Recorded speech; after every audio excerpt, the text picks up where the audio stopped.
زمانہ تھا سیدنا فاروق اعظم رضی اللہ تعالی عنہ کا، ایک آدمی بڑی پابندی کے ساتھ، بہت ہی پابندی کے ساتھ نماز عشاء اور نماز فجر مسجد نبوی شریفہ میں سیدنا فاروق اعظم کی اقتداء میں وہ ادا کیا کرتا تھا۔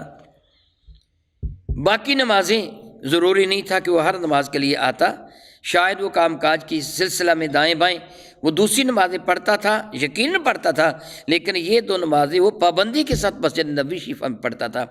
ایک صبح کا ذکر ہے، وہ بندہ نماز کے لیے حاضر نہ ہوا تو سیدنا فاروق اعظم رضی اللہ تعالیٰ عنہ نے ساتھیوں سے فرمایا، وہ جو بڑی پابندی کے ساتھ نماز کے لیے آیا کرتا تھا، آج فجر میں وہ حاضر نہیں ہوا، اس کی خیریت دریافت کریں، خدا نخواستہ وہ بیمار تو نہیں ہے۔ سبحان اللہ و بحمدہ، نماز کتنی ایک اعلیٰ عبادت ہے کہ جب سارے دوست ہر پانچوں وقت جمع ہوتے ہیں ایک دوسرے کی خیریت کا پتہ چلتا ہے۔ اگر کوئی ناگا کرے تو پھر خطرہ ہوتا ہے اسے کچھ ایسی بات نہ ہو، اس کی پھر تیمارداری کے لیے چلے جاتے ہیں۔ فاروق اعظم ساتھیوں کو ساتھ لے کر نمازیوں کو اس کے باپ کے گھر تشریف لے گئے، جانتے تھے کون ہے، مدینہ طیبہ کا باشندہ تھا۔ میں نہیں جانتا ہو سکتا وہ صحابی ہو، واللہ تعالیٰ علم، اللہ تعالیٰ اس حقیقت سے واقف ہے۔ سیدنا فاروق اعظم رضی اللہ تعالیٰ عنہ اس کے باپ کے گھر گئے، دروازہ کھٹکھٹایا، اس کا باپ باہر نکلا، بڑا غم زدہ تھا، معلوم ہوتا تھا کہ روتا ہوا آیا ہے۔ آپ نے اس سے سوال فرمایا، سیدنا فاروق اعظم نے، بھائی خیریت ہے؟ تیرے بیٹے کا کیا حال ہے؟ آج نماز فجر کے لیے کیوں نہیں آیا؟ وہ بیچارہ بلک بلک کے رو پڑا۔ آپ نے اسے تسلی دی، فرمایا بات کر، ہوا کیا ہے؟ خیریت ہے تیرے بیٹے کے لیے؟ تو اس سے کیا حضور وہ رات فوت ہو گیا۔ فرمان لیں کہ وہ تو اچھا بھلا تھا، نماز عشاء اس نے ہمارے ساتھ ادا کی ہے۔ اس زمانہ میں اتنی کثرت سے یہ ہارٹ اٹیک کے مرض نہیں ہوا کرتے تھے کہ فلاں کو اٹیک ہوگا، فلاں نہیں، ایسے بہت زیادہ ہوتے تھے، شاید و نادر ہی۔ آپ فرمانے کہ اچھا بھلا تھا، اس زمانے میں جو ایکسیڈنٹ بھی نہیں ہوتے تھے۔ ہوا کیا تھا اسے؟ وہ کہنے لگا حضور قصور میرا ہے، میری غلطی ہے۔ فرمانے کہ دس بتا ہوا کیا؟ اس سے عرض کیا کہ حضور میرا وہ بیٹا روزانہ نماز عشاء آپ کے ساتھ ادا کر کے گھر آتا تھا، میری خدمت کرتا اور پھر وہ اپنے گھر کو چلا جاتا تھا، یعنی اس کا گھر الگ تھا، بیوی بچے الگ تھے، میں الگ رہتا، میری خدمت کرتا پھر وہ چلا جاتا تھا۔ حضور آج رات وہ نہیں آیا، نماز عشاء کے بعد میں نے انتظار کیا کہ وہ آئے گا مگر نہیں آیا۔ میں پریشان ہوا کہ میرے بیٹے نے تو کبھی بھی ناغہ نہ کیا تھا۔ میں گھر سے باہر نکلا تو حیران ہو گیا، میرا بیٹا میرے دروازے میں بے ہوش پڑا تھا، میرے دروازے کے آگے میرا بیٹا پڑا تھا، بے ہوش تھا۔ میں نے بمشکل تمام اسے اٹھا کے اپنے گھر لے کے آیا، اس کے منہ پہ ٹھنڈے پانی کے چھینٹے دیے، ہاتھ پاؤں وغیرہ کا مساج کیا، یا جو کچھ بھی کیا، وہ ہوش میں آ گیا۔ میں نے اس سے پوچھا بیٹے خیریت تھا، تجھے کیا ہوا؟ تو اسے کہا ابا جانے دو، جو ہوا سو ہوا، اب مجھ سے کچھ نہ پوچھو، میں آپ کی خدمت کرتا ہوں، مجھے پھر اجازت دیجیے، میری بدقسمتی سمجھ لیجیے، میری بے وقوفی سمجھ لیجیے، میں نے ضد کی بیٹے بتا ہوا کیا؟ ہر ممکن کو ٹالتا رہا مگر میں اصرار کرتا رہا، بتا کیا ہوا، بتا کیا ہوا۔ جب میرا اصرار کو حد سے زیادہ بڑھ گیا، پھر بیٹے نے کہا اچھا ابا اگر پوچھتے ہی ہو تو میں عرض کر دیتا ہوں، میں روزانہ نماز پڑھ کر جب اپنے محلے میں داخل ہوتا، گلی میں داخل ہوتا تھا آپ کی خدمت میں حاضر ہونے کے لیے، تو گلی کے ایک مکان میں اللہ اکبر اللہ اکبر، ذرا اس آدمی کی عظمت دیکھیے، اس نے نہ مقام بتایا نہ اس گھر کا پتہ بتایا، صرف یہ بتایا کہ جب میں گلی میں داخل ہوتا تھا تو ایک گھر کے دروازے پر روزانہ ایک خوبصورت لڑکی بن سور کر کھڑی ہوتی تھی، اس کے ساتھ اس کی نوکرانی بھی کھڑی ہوتی تھی، روزانہ وہ مجھے دعوت گناہ دیتی تھی، اپنی جانب وہ مجھے بلایا کرتی تھی، روزانہ کے روزانہ میں اسے نظر انداز کر کے آپ کی خدمت میں حاضر ہو جایا کرتا تھا۔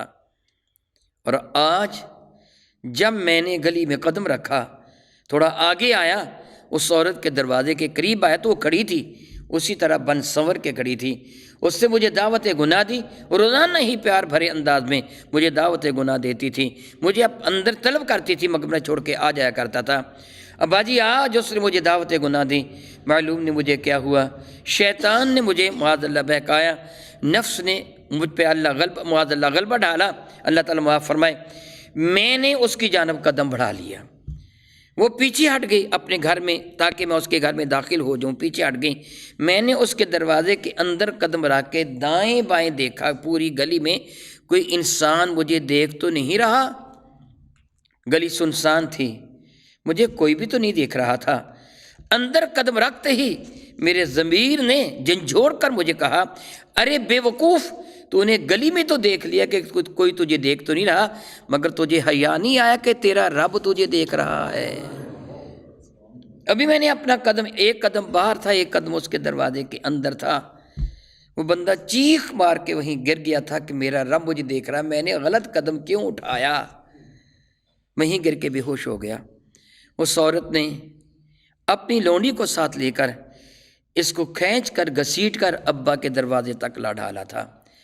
وہ شخص رونے لگا، بتا رہا تھا کہ حضور جب اس بات پر پہنچا کہ میں نے ایک قدم اندر رکھا تھا، ایک قدم ابھی باہر تھا، میرے ضمیر نے مجھے جوڑ کے کہا، اے بے وقوف، حیا نہیں آتا تجھے، تیرا رب تجھے دیکھ رہا ہے۔ حضور یہ چیخ کہہ کر اس سے زور سے چیخ ماری اور گر پڑا۔ میں نے آگے بڑھ کے دیکھا تو میرا بیٹا فوت ہو چکا تھا، اس کی روح کف سے انصری سے پرواز کر چکی تھی۔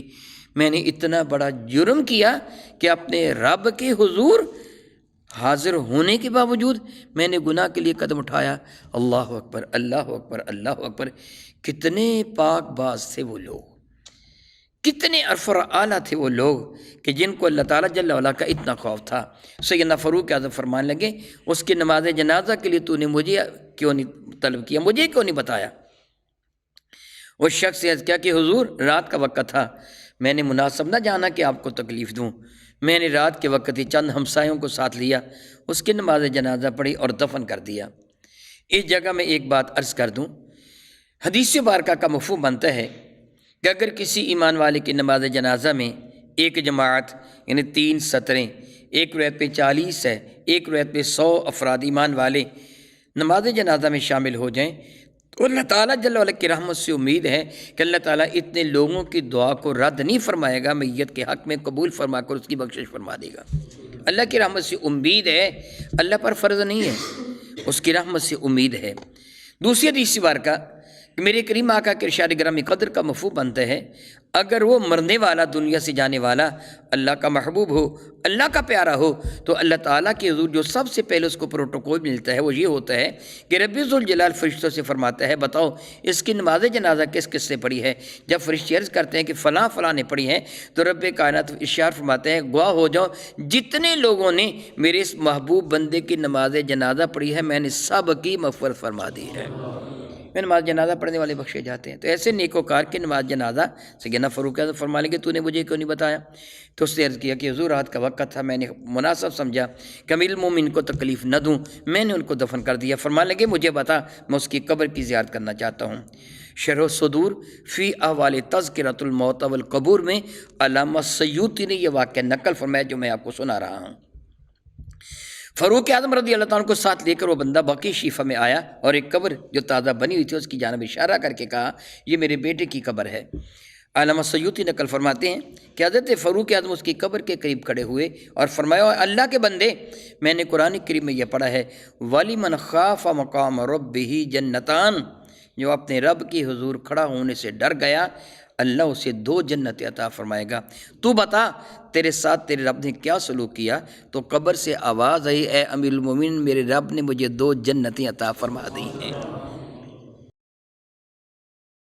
مزید ویڈیوز اور اپڈیٹس کے لیے ہمارا یوٹیوب چینل 787 STV سبسکرائب کریں اور بیل آئیکن پر بھی کلک کریں۔